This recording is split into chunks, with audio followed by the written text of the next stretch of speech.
Suffering is a choice, to which I replied, at what point? The response to which was non-existent, but a couple of minutes later I then got another point about the misconception of suffering and pain. That in itself was also incorrect. And then moving on, we then got to the point of enlightenment then being the end of all suffering. That too is incorrect.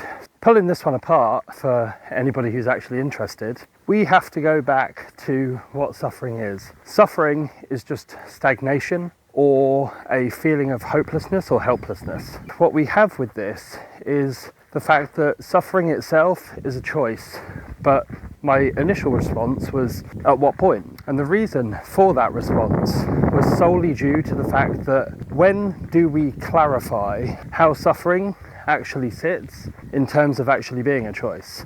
And we have to break it down, because it's not as simple as yes or no, up or down, left or right. There are many dimensions and there are many aspects to the element that need to be dissected and pulled apart. And when we pull these apart, we have to have a look at what is actually going on. Because when we come here, we're obviously here for an experience. The experience itself can last for the lifetime, and the lessons within those experiences obviously have a growth element or a growth perspective. And each one of those experiences could in turn be classified as suffering. But it's because you don't have the skills or the ability to manage it and overcome it. And that's the whole point of having the experience in the first place. Because what we're looking to do is build up the resilience.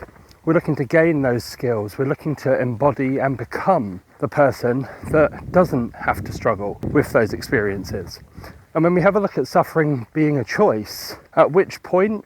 Well, it's not initially. Because initially what we do is we have to be exposed to circumstances and situations. And in turn, and as with everything, you have to learn and develop the skill set in order to be able to manage it and therefore overcome it. We get born into families that have trauma, generational trauma. We then have backgrounds with dysfunction, and those backgrounds with dysfunction then are designed for all of the people within those units to then be able to take their own life lessons and their own learning from, and then progress spiritually and develop their own personal growth and development through those individual experiences. Now that we've worked out that it's not actually an initial concept whereby you can choose to begin with, we can actually go the stage before that and go, well, actually, you chose to come here, you chose to have these experiences.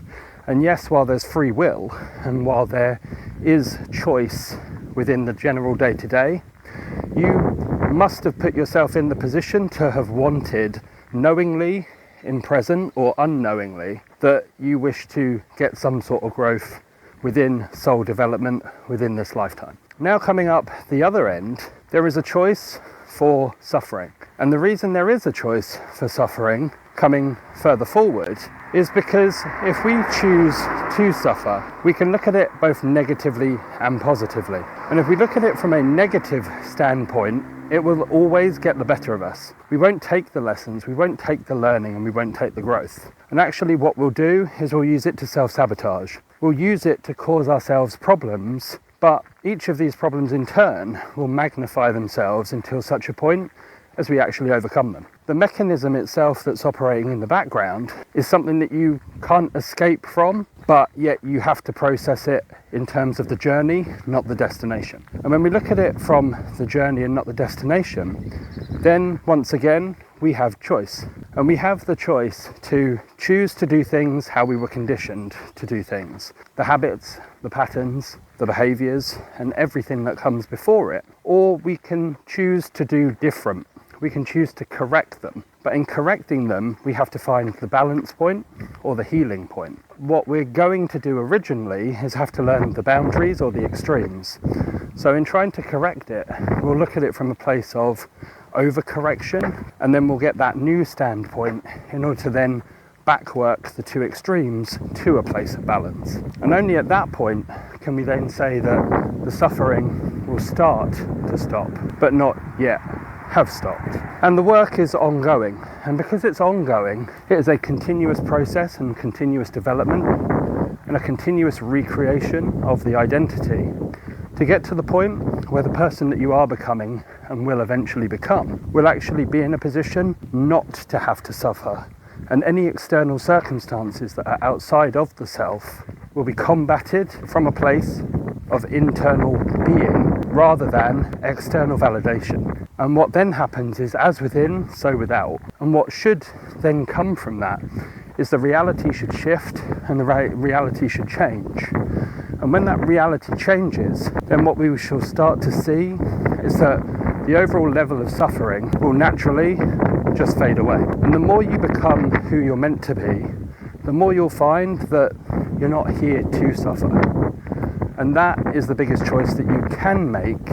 But so many people are stuck in a lack of self-awareness, a lack of self-development, and are also too heavily ingrained with the external sources that are ultimately sabotaging their growth and development. The question would then be, is it a choice? Is it not a choice? I'll leave that one up to you, because each of us have our own individual circumstances.